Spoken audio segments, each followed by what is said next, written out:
अस्सलाम वालेकुम। Motility test आज हमने करना है। मोटिलिटी टेस्ट के लिए मतलब ये टेस्ट हम करते हैं, इसके लिए हमारी क्या क्या रिक्वायरमेंट सबसे पहले होनी चाहिए। ठीक है, ये करने के लिए हमारे पास ना रिक्वायरमेंट क्या क्या होनी चाहिए। कवर स्लिप होनी चाहिए, कैविटी स्लाइड होनी चाहिए, ठीक है, और वो निक्रॉन लूप वगैरह जो है वो होनी चाहिए जिससे आपने ट्रांसफ़र करना है। ठीक है, रिक्वायरमेंट क्या है, ठीक है। उसके बाद जो है इकोलाइट बैक्टीरिया होता है, वो मोटाइल बैक्टीरिया होता है। ये बैक्टीरियल सैंपल हमें चाहिए होता है, ठीक है। बैक्टीरियल सैंपल हमारे पास मौजूद होना चाहिए। निक्रोन वाइल्ड लूप होनी चाहिए। वाइल्ड लूप ट्रांसफ़र करने के लिए उस सैंपल को कवर स्लिप होनी चाहिए। Cavity slide having central depression, slide जो उसके अंदर जो है वो मिड में डिप्रेशन हो। अच्छा, हैंगिंग ड्रॉप मेथड में इसका क्या प्रोसीजर है कि सबसे पहले बैक्टीरिया कल्चर मीडिया से हमने कॉलोनी को with the help of nichrome wire loop हमने उसको उठाना है। उसको उठा के हमने कहाँ पर ट्रांसफ़र करना है, कवर स्लिप के ऊपर।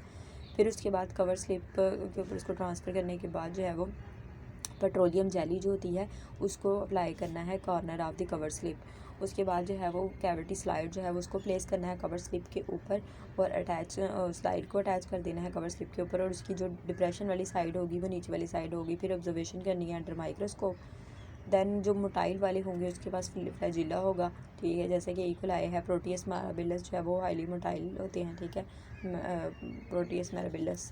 तो ये टेस्ट हमने किया जिसके लिए हमारे पास कवर स्लिप होना ज़रूरी है, जो है वो डिप्रेशन सेंट्रल डिप्रेस्ड स्लाइड होना ज़रूरी है।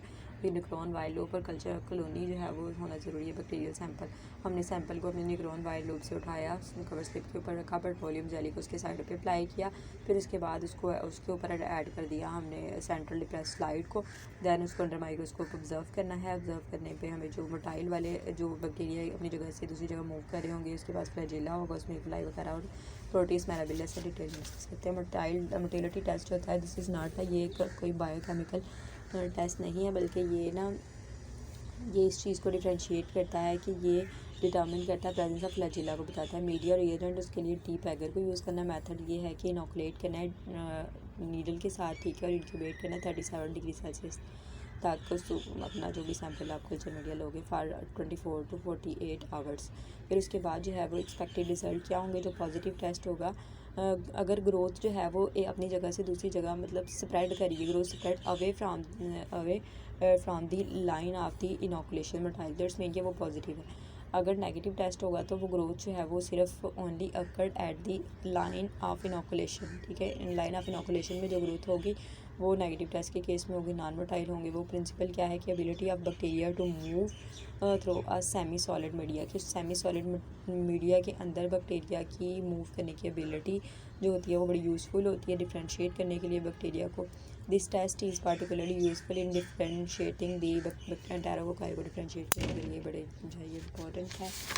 दैन जो है वो रिएजेंट और मटेरियल कौन सा यूज़ होता है, ये डायग्राम्स है कि नेगेटिव टेस्ट के अंदर ये इस तरह से एक लाइन में ग्रोथ होगी और पॉजिटिव के अंदर भी अपनी जगह से स्प्रेड कर जाएगा। मोटाइल है ये result for the motility test, इसके अंदर भी।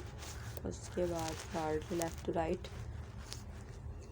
रिएजेंट एंड मटेरियल, इसमें motility test medium inoculating needle test organism use करेगा। प्रोसीजर में ये होगा कि the medium is inoculated with an inoculating needle के साथ या फिर उस निक्रोन वाइल्ड लूप के साथ हमने अपने सैंपल को उठाना है कवर स्लिप के ऊपर। The needle is inserted into the centre of the medium in the tube के अगर सेंटर में आपने उस जिससे उठाया ना अपना सैंपल वाइल्ड लूप से, निक्रोन वाइल्ड लूप से या नीडल से, उसको एंड तक जो है वो उस नीडल को आपने जो है वो इंसर्ट करना है for about 1 inch तक। reading and interpreting strains that are motile will show growth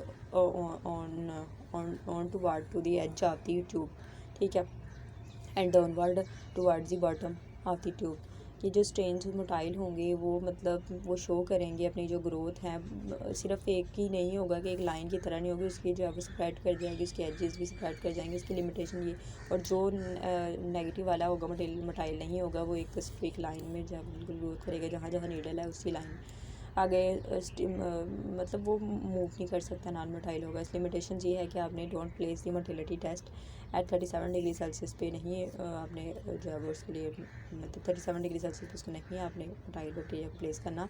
कुछ स्ट्रेन्स होती हैं वो नॉन मोटाइल होती हैं एट 37 और कुछ मोटाइल भी होती हैं 25 to 30 degree Celsius temperature. Quality control में ये होगा कि एंटेरोकोकस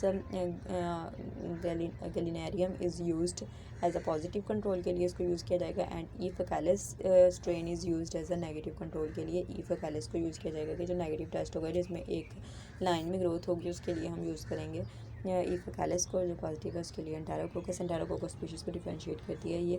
और इसके बाद ये हमारे पास कवर स्लिप और वो क्या स्लाइड थी, अपनी कॉलोनी को उठाना है, कवर स्लिप पे लगाना है, कवर स्लिप पे लगाने के बाद पेट्रोलियम जेली को स्लाइडों पे अप्लाई करना है। उसके बाद जो है वो सेंट्रली डिप्रेस स्लाइड को उसके ऊपर रखना है, फिर उसके बाद जो है वो उसको अंडर माइक्रोस्कोप जो है वो देख लेना है। जिसका फ्लैजिल जो मूव कर रही होगी अपनी जगह से दूसरी जगह सेपरेट कर रही होगी वो मोटाइल होगी, उसके लिए मोटिलिटी टेस्ट पॉजिटिव होगा, जो नहीं कर रही होगी वो नॉन मोटाइल होगी। ये मोटिलिटी टेस्ट है बस। Thank you.